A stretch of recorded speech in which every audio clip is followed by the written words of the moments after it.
விரல் அடைக்கத்தானம்மா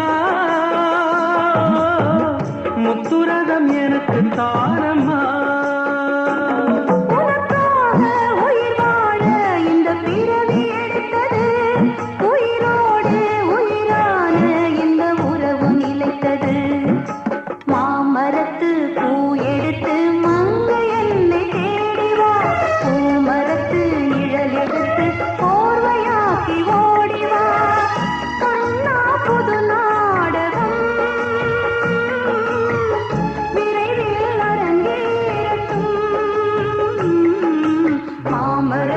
பூ எடுத்து மஞ்சம் ஒன்று போடலாம் பூமரத்து நிழல் எடுத்து போட